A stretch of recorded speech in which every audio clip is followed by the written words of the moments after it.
Hello everyone, welcome back to the Run Academy. देखिए, जैसे आप जानते हैं कि आज के लेक्चर के अंदर हम क्लास 9th आईसीएसई फिजिक्स का जो सेकंड चैप्टर है जिसका नाम है मोशन इन वन डायमेंशन, उनके जो पार्ट ए के सोल्ड एग्जांपल्स हैं उनको हम डिस्कस करने वाले हैं। तो बिना कोई टाइम वेस्ट किए चलिए शुरू करते हैं।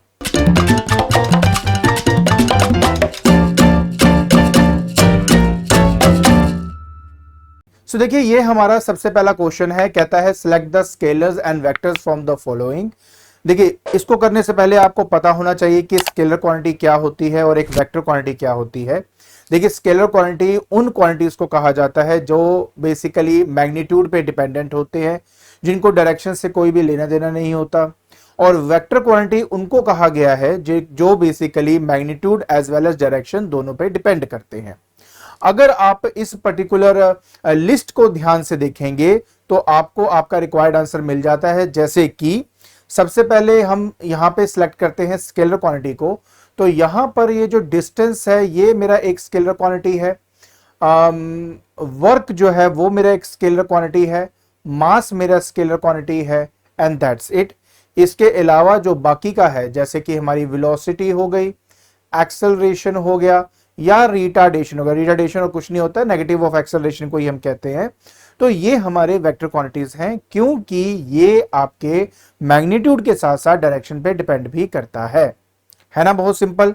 चलिए, अब आपको लेके चलता हूं आपके नेक्स्ट क्वेश्चन की तरफ, और बहुत सिंपल सा क्वेश्चन आपके सामने आ चुका है।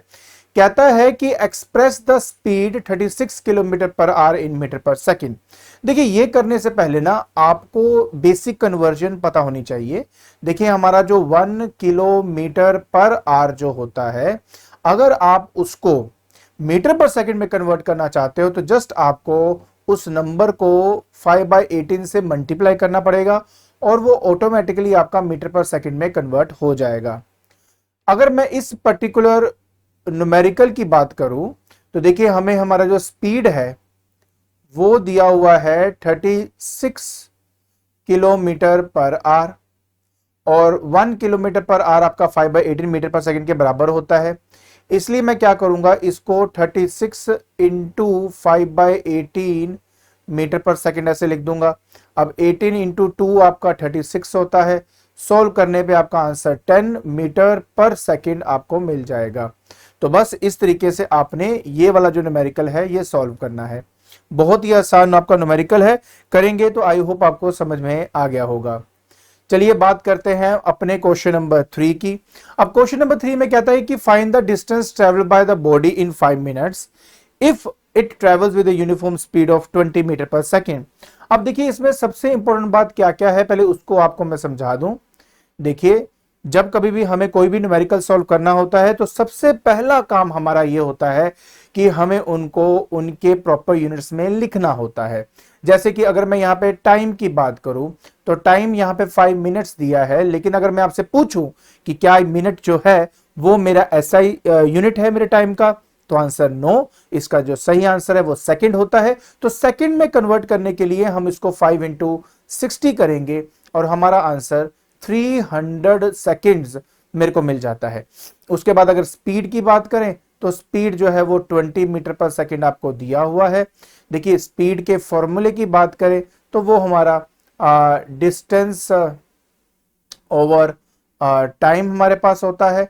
अब डिस्टेंस जो है वो हमें यहाँ पे फाइंड करना है, तो मैं डी से रिप्रेजेंट करता हूँ। टाइम 300 है, और जहां तक मैं स्पीड की बात करता हूं तो वो हमें 20 दिया हुआ है। सो डिस्टेंस क्या आ जाएगा, देखो 20 metre per second into 300 second आ जाएगा। सेकेंड से सेकेंड कट जाएगा और आपके पास 6000 मीटर। यस, तो यही आंसर है। अगर चाहे तो उसको 6 किलोमीटर भी लिख सकते हो। तो इस तरीके से आपने ये वाला न्यूमेरिकल सॉल्व करना था। तो एक बार मैं आपको फिर से रिकैप करा दूं, बहुत सिंपल है। सबसे पहले देखो, टाइम जो है मैंने उसको मिनट में कन्वर्ट किया। कन्वर्ट करने के लिए 60 से मल्टीप्लाई करके 300 किया। स्पीड दिया था, स्पीड होता है डिस्टेंस ओवर टाइम, फॉर्मूले में वैल्यू पुट करी और फाइनली आपका आंसर आ गया 6 किलोमीटर पर आवर। बहुत ही ज्यादा सिंपल है, मुश्किल में ही है। फॉर्मूला याद होगा तो ये करना और भी हमारे लिए आसान हो जाता है। चलिए बात करते हैं अब हम अपने न्यूमेरिकल नंबर 3 की। वैसे ये न्यूमेरिकल नंबर 3 है हमारा। कहते हैं अ train that is moving with a uniform speed covers a distance of 120 meter in 2 seconds. Calculate the speed of the train and the time it will take to cover 240 meter. बहुत ही ज्यादा simple आपका ये फिर से question है। देखिए आपको क्या दिया हुआ है, एक यूनिफॉर्म स्पीड दिया। यूनिफॉर्म स्पीड का मतलब होता है एक कांस्टेंट स्पीड है। तो यहां पर जो ट्रेन है आपकी एक कांस्टेंट स्पीड से लगातार मूव करती जा रही है। तो अब हम क्या करेंगे, तो पहला स्टेप ये है कि हमें जो स्पीड दिया गया है नहीं, हमें एक्चुअली स्पीड फाइंड कर लेना है। और जो स्पीड है वो होता है distance over time. Distance over time होता है। अब डिस्टेंस तो यार 120 मीटर है, टाइम 2 सेकंड का है। सॉल्व करके आपका 60 मीटर पर सेकंड आपको मिल जाता है। क्योंकि अब मुझे यहां पे स्पीड मिल चुकी है और यहां पे अगर आप देखेंगे तो मेरे को इन्होंने डिस्टेंस दिया हुआ है 240 मीटर का, तो टाइम निकालना कौन सी बड़ी बात है, आसानी से फाइंड किया जा सकता है। सो देखो टाइम क्या हो जाएगा, time will be distance over speed. ठीक है, तो हमारा डिस्टेंस कितना है 240 का और जो स्पीड है वो 60 मीटर पर सेकंड है। आप जानते हो यहाँ पे 4 सेकंड जो है आपका सोल्व करके आंसर बन जाता है। और इस तरीके से आपने ये वाला न्यूमेरिकल सॉल्व करना था। चलिए अब हम बात करेंगे न्यूमेरिकल नंबर 5 की। न्यूमेरिकल नंबर 5 में हम ये देखते हैं कि a body rises vertically up to a height of 125 meter in 5 seconds and then come back to the same point of projection. Find the total distance traveled and the displacement, average speed, average velocity. ये सब चीजें बड़ी आसानी से find out की जा सकती हैं। पहले मैं आपको इस क्वेश्चन के बारे में थोड़ा सा बता दूं। हुआ ये है कि हमारे पास मान लीजिए ये ग्राउंड है, ग्राउंड से हमने किसी चीज को ऊपर की तरफ फेंका है। अब बेसिकली बात यह है कि जो ये वर्टिकल हाइट है जो कि यहां से 125 मीटर की ऊंचाई पर है, ये 5 सेकंड में कवर कर लेता है। अब देखो कवर करने के बाद ऑब्वियस है यहां से ये फिर वापस भी आएगा और वापस आएगा तो 125 मीटर जो है और ये जो पाथ है वो अपना कवर करेगा। अब ये क्वेश्चन के अंदर अगर कोई मुझे पूछता है कि सर बताइए टोटल डिस्टेंस कितना है, तो यार देखो सिंपल सी बात है, अगर आप इस पिक्चर को देख रहे हो तो देखो 125 ऊपर जा रहा है, 125 आपका नीचे आ रहा है। टोटल अगर मैं बात करूं तो 125 प्लस 125 करूंगा तो 250 मीटर मेरा टोटल डिस्टेंस आ जाएगा। अब सेकंड अगर मैं बात करूं डिस्प्लेसमेंट की, चलिए अब डिस्प्लेसमेंट की भी बात कर लेते हैं। देखो यार आप लोगों को पता है डिस्प्लेसमेंट के अंदर हम ये देखते हैं कि मेरा इनिशियल पॉइंट क्या है, मेरा फाइनल पॉइंट क्या है और उनके बीच का जो शॉर्टेस्ट पाथ है वो हम कैलकुलेट करते हैं। अब अगर आप ध्यान से इस पिक्चर को देखें तो यहां से शुरुआत हुई ए पॉइंट से दोबारा ए पॉइंट पे आ गया, तो इनके बीच में कोई शॉर्टेस्ट पाथ है ही नहीं है, इसलिए इसका जो डिस्प्लेसमेंट है वो आपका 0 हो जाता है। अब सबसे इंपॉर्टेंट बात, अब मुझे क्या फाइंड करना है, तीसरे बार में मुझे फाइंड करना था एवरेज स्पीड।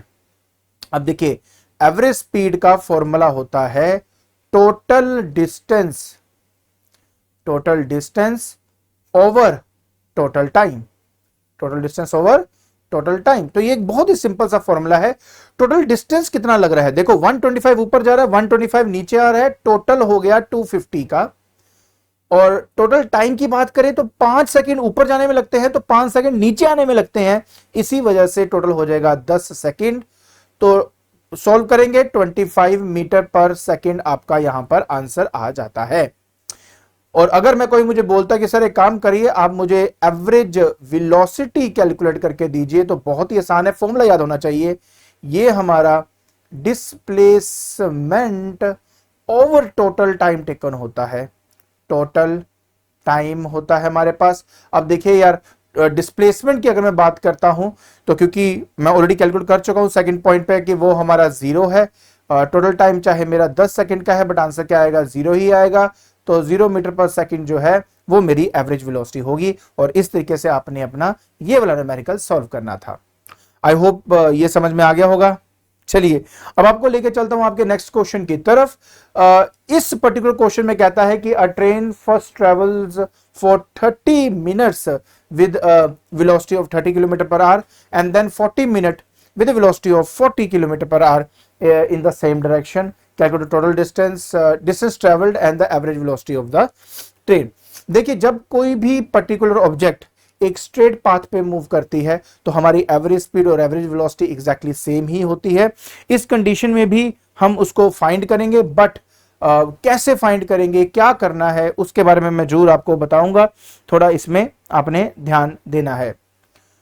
तो देखिए कैसे करेंगे। सबसे पहली बात हम यहां पे बात करते हैं, ओके देखिए कैसे करेंगे। इसको करने का बहुत सिंपल तरीका, सबसे पहले यार हम बात करते हैं पहले टाइम के बारे में। t1 ले लेते हैं, ये हमारा 30 मिनट है।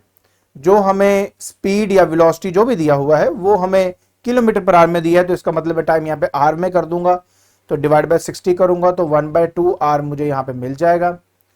जो स्पीड है s1 या वेलोसिटी है मेरे पास वो 30 किलोमीटर पर आवर है।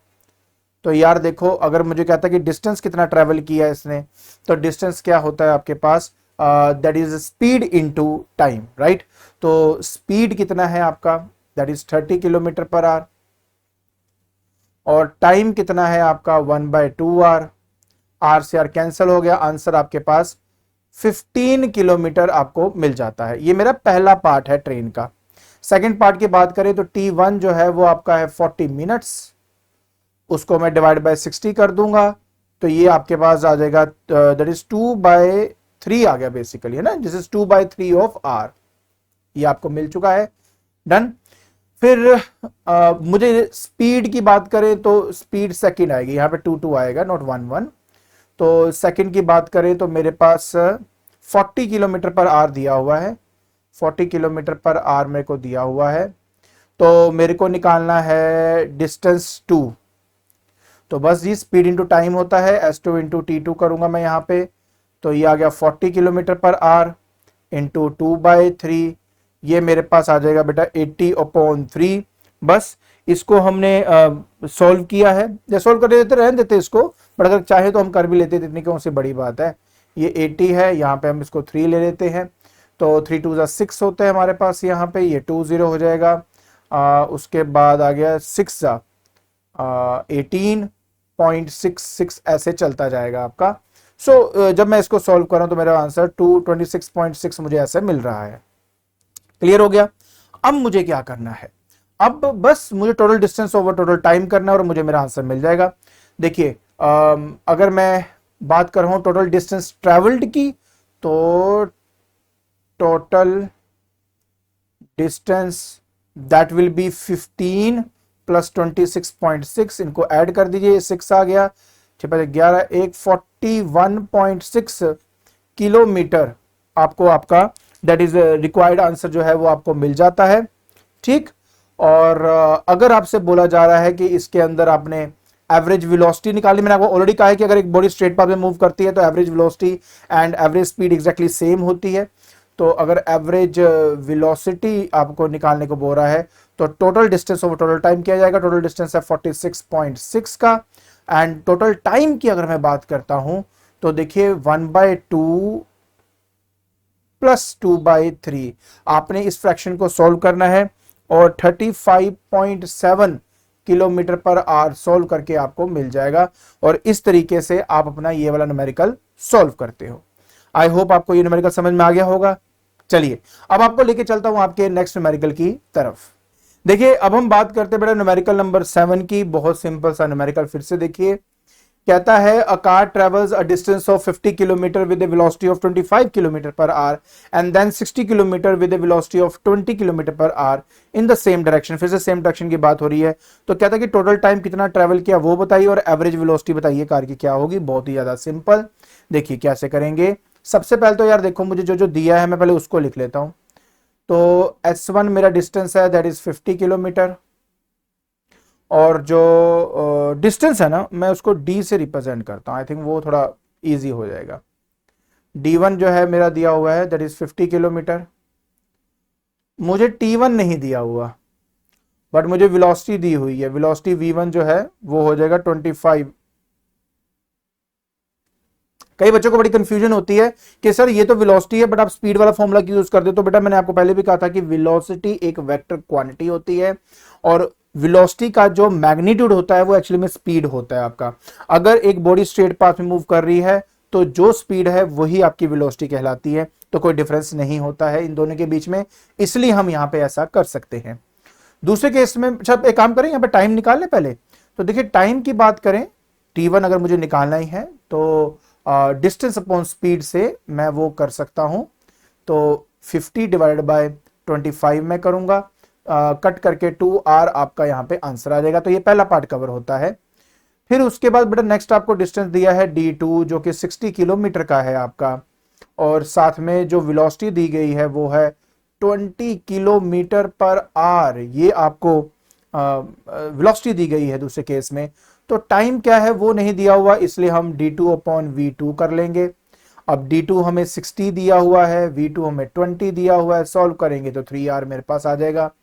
अब टोटल टाइम की बात हुई है, देखिए टोटल टाइम अगर मुझे निकालना है तो दोनों को प्लस कर दूंगा, 2 + 3 आंसर आ जाएगा 5r आपका। ये पहला पार्ट कवर हो गया। सेकंड पार्ट में एवरेज वेलोसिटी और एवरेज स्पीड एग्जैक्टली सेम होती है। अगर स्ट्रेट पाथ पे मूव कर रहे हो, डायरेक्शन में कोई चेंज ना आ रहा हो, तब ये हो सकता है आपका, ठीक है। तो एवरेज अगर मैं वेलोसिटी कैलकुलेट करूंगा तो मैं उसको total distance over total time से मैं कैलकुलेट कर सकता हूं। टोटल डिस्टेंस की अगर बात की जाए, देखिए 50 और ये 60 है ना, 50 + 60, और टोटल टाइम की बात करें तो 5 में ऑलरेडी कैलकुलेट वैसे तो अपना कर ही चुका हूं, और इस कंडीशन में मेरे पास 110 डिवाइड बाय 5 आ जाता है, 5 दूनी 10 और 22, तो 22 किलोमीटर पर आवर, ये आपकी इसकी एवरेज वेलोसिटी जो है वो हमें मिल जाती है। बहुत ही सिंपल है, ध्यान से एक बार देख लीजिए, कुछ मुश्किल नहीं था। देखिए इंडिविजुअल डिस्टेंस और वेलोसिटी मुझे दिया था, मैंने टाइम निकाला पहले केस का, दूसरे केस में दो वैल्यू जो दी गई थी उससे टाइम निकाला, टोटल टाइम के लिए दोनों को ऐड कर दिया, फाइनल जो वेलोसिटी है वो total distance over total time होता है। दोनों को मैंने ऐड करके डिस्टेंस को डिवाइड बाय टोटल टाइम करके अपना आंसर 22 किलोमीटर पर आवर जो है वो मैंने निकाल लिया। बहुत ही सिंपल है, बिल्कुल भी मुश्किल नहीं है। अगर आपको ये बात क्लियर होगी तो चलिए मैं आपको लेके चलता हूं आपके नेक्स्ट क्वेश्चन की तरफ। देखिए अब इस पर्टिकुलर क्वेश्चन के अंदर बहुत सिंपल तरीके से दिया हुआ है, कहते हैं कि the velocity of an object increases at a constant rate of 20 metre per second to 50 metre per second. तो जो इनिशियल स्पीड होती है वो 20 मीटर पर सेकंड है, और जो फाइनल है वो 50 मीटर पर सेकंड आपको दिया हुआ, और कहता है फाइंड द एक्सेलरेशन। यार इससे आसान आपको क्या ही न्यूमेरिकल होगा। यहां पे हम जानते हैं कि जब हम एक्सेलरेशन के बारे में बात करते हैं, ठीक है, किसके बारे में, एक्सेलरेशन के बारे में जब बात होती है तो यार वो होता है final velocity minus initial velocity divide by T. याद रखें v जो होता है उस वो फाइनल वेलोसिटी को कहा जाता है, कंफ्यूज नहीं होना। u जो है वो इनिशियल वेलोसिटी को कहा जाता है, और t ऑफ कोर्स टाइम है आपका। तो देखो बेटा फाइनल वेलोसिटी तो 50 है, इनिशियल वेलोसिटी 20 है, डिवाइड बाय टाइम 10 कर दिया, 30 डिवाइड बाय 10 आंसर 3। यूनिट में गलती बिल्कुल मत करना, मीटर पर सेकंड स्क्वायर जो होता है वो इसका यूनिट होता है, प्लीज इसमें गलती मत करना यार। ज्यादातर गलती ना यूनिट्स की करने की वजह से आप लोगों के नंबर कटते हैं, तो वो नहीं मुझे पसंद आता। जब सारा कुछ ठीक हो गया तो यूनिट का गलत होना, प्रैक्टिस करो आराम से, आपके साथ यहाँ पे समझ में आ जाएगी। चलिए अब आपको लेके चलता हूं आपके बेटा नाइन्थ क्वेश्चन की तरफ। नाइन्थ क्वेश्चन क्या कहता है कि अ payable thrown vertically upward with an initial velocity of 50 meter per second comes to stop at 5 second. Find the retardation. देखिए बहुत ही ज्यादा अगेन सिंपल सा क्वेश्चन। मेरे पास मान लीजिए यार कोई भी एक ऑब्जेक्ट है, नीचे से मैंने ऊपर फेंका, जब फेंका तो उस टाइम उसकी स्पीड थी 50 मीटर पर सेकंड की, एक पर्टिकुलर हाइट पे जाके वो रुक जाता है, तो मतलब फाइनल वेलोसिटी आपकी 0 हो चुकी है, और 5 सेकंड का टाइम लगता है नीचे से ऊपर पहुंचने के लिए। तो इनिशियल वेलोसिटी है बेटा 50 मीटर पर सेकंड का, फाइनल वेलोसिटी आपकी 0 है, एक्सेलरेशन जो होता है वो v minus you over T होता है, तो ये आ जाएगा 0 माइनस 50 ओवर 5, आंसर आ जाएगा -10 मीटर पर सेकंड स्क्वायर। अगर मैं यहाँ पे रिटार्डेशन लिखता हूं तो उस टाइम आप माइनस का साइन नहीं लगाएंगे, आप सीधा लिखेंगे 10 मीटर पर सेकंड स्क्वायर, क्योंकि रिटार्डेशन का मतलब होता है नेगेटिव एक्सेलरेशन। इस वजह से हम इसको कभी भी जब रिटार्डेशन लिखते हैं तब माइनस का साइन नहीं लगाते, इस बात का हमेशा ध्यान रखना, उसमें गलती बिल्कुल मत करना। क्लियर हो गया? चलिए अब आपको मैं लेकर चलता हूं बेटा कि इस पर्टिकुलर सोल्ड एग्जांपल्स का सबसे last example, that is example number 10। इसको थोड़ा ढंग से देखेंगे, समझेंगे, बहुत इजी है, आराम से हो जाएगा। Let's start. कहता है कि the table below shows the distance in centimetre travelled by object A B C. ये ए है, ये बी और सी के पहला सेकंड में कितना ट्रेवल कर रहा है, दूसरे में कितना ट्रेवल कर रहा है, तीसरे में कितना कर रहा है, वो सारा कुछ बताया हुआ है। कहता है which object is moving with a constant speed. कौन सा ऑब्जेक्ट है जो कांस्टेंट स्पीड से आपका मूव कर रहा है, और give reason to your answer. देखिए एक बात चाहिए, अगर एक बॉडी इक्वल डिस्टेंस ट्रेवल कर रही है इक्वल टाइम इंटरवल के अंदर, तो उसका क्या मतलब होता है? उसका मतलब होता है कि वो जो बॉडी है वो कांस्टेंट स्पीड से आपका मूव कर रहा है। तो देखिए पहले सेकंड में 20 है, दूसरे सेकंड में भी 20 है, तीसरे में भी 20 है, हर एक सेकंड में 20 ही वो कवर कर रहा है। इस वजह से जो ए वाला है वो आपका सही आंसर माना जाएगा। इसीलिए मैं यहां पर आपका लिख देता हूं ए, और रीजन क्या है? Because it is covering equal distance in equal interval of time. Second part की बात करें, कहते हैं which object is moving with a constant acceleration. देखिए अब ये बड़ा एक अच्छा मतलब क्वेश्चन है। कांस्टेंट एक्सेलरेशन उसी का ही हो सकता है जिसमें एक फिक्स्ड अमाउंट ऑफ डिस्टेंस का चेंज हो रहा है। जैसे कि फॉर एग्जांपल मैं आपको बताता हूं, अब अगर मैं 36 माइनस 20 करूं तो मुझे 16 यहां पे मिलता है। अगर आप थोड़ा ध्यान से देखें बेटा तो यहां पे डिस्प्लेसमेंट बढ़ रहा है, और जब मैं यहां से यहां की बात करूं तो जो डिस्प्लेसमेंट जो है वो कम हो रहा है। देखो इनको सब्ट्रैक्ट किया तो हमारे पास 16 आ गया है, इन दोनों को सब्ट्रैक्ट करूंगा तो आंसर मेरे पास 12 आएगा। तो मतलब ये हुआ कि पहले सेकंड में 16 मीटर ट्रेवल कर रहा है, बट दूसरे सेकंड में सिर्फ 12 मीटर ही ट्रेवल किया, जो कि एक्सेलरेशन की निशानी नहीं हो सकती। एक्सेलरेशन के केस में लगातार जो गैप है वो फिक्स होना चाहिए आपका। अब जैसे कि पहले 20 है, ये 60 है, गैप करेंगे तो 40 आएगा, और 60 और 100 की बात करें तो यहां पर भी गैप आपका 40 आएगा। इसके बाद नेक्स्ट की बात करें तो भी 40 आएगा। तो हर बार एक कांस्टेंट इंक्रीज आ रहा है डिस्प्लेसमेंट के अंदर। देखो डिस्प्लेसमेंट तो लगातार बढ़ती जा रही है आपकी, लेकिन जो चेंज है वो हमेशा सेम है, इसलिए ये एक कांस्टेंट एक्सेलरेशन को रिप्रेजेंट करता है। और एक इररेगुलर एक्सेलरेशन की बात करें तो ऑब्वियस है बी वाला, तो पहले यहां पे सी कर देता हूं यार, और यहां पे मैं बी कर देता हूं। इररेगुलर क्यों है? Because there is not a constant change in the distance traveled by an object in a fixed time interval। इसी वजह से ऐसा हो रहा है। तो याद रखें, if a body covers equal distance, पहले बात equal distance in equal interval of time, तो वो एक कांस्टेंट स्पीड को रिप्रेजेंट करेगा। लेकिन अगर मान लीजिए उसकी डिस्प्लेसमेंट में चेंज आ रहा है बट एक कांस्टेंट चेंज अगर आ रहा है तो वो एक कांस्टेंट एक्सेलरेशन को रिप्रेजेंट करेगा, और अगर नहीं आ रहा तो वो एक इररेगुलर एक्सेलरेशन को रिप्रेजेंट करता है। और इसके साथ हमारे इस एक्सरसाइज के जो सोल्ड एग्जांपल और न्यूमेरिकल्स हैं वो डिस्कस हो जाते हैं। आई होप ये सब समझ में आ गया होगा आपको। ठीक है, तो आज के लेक्चर के अंदर हमने फाइनली सेकेंड चैप्टर के जो हमारे पहले पार्ट के सोल्ड एग्जांपल्स हैं वो हमने डिस्कस कर लिए हैं। मुझे कई व्यूअर्स ने कहा था कि सर आप लोगों ने अब तक इसके जो सोल्ड एग्जांपल है वो डिस्कस नहीं किए गए, तो काइंडली वो भी कर दें। तो सोचा क्यों ना मैं आपको इसी बहाने सब रिवाइज भी करवा दूंगा और सारे क्वेश्चन आंसर में डिस्कस भी कर दूंगा। ठीक है, और अगर आपको ये वीडियो पसंद आ रही है तो please like it, share it and subscribe it. आज के लिए बस इतना ही। Thank you so much.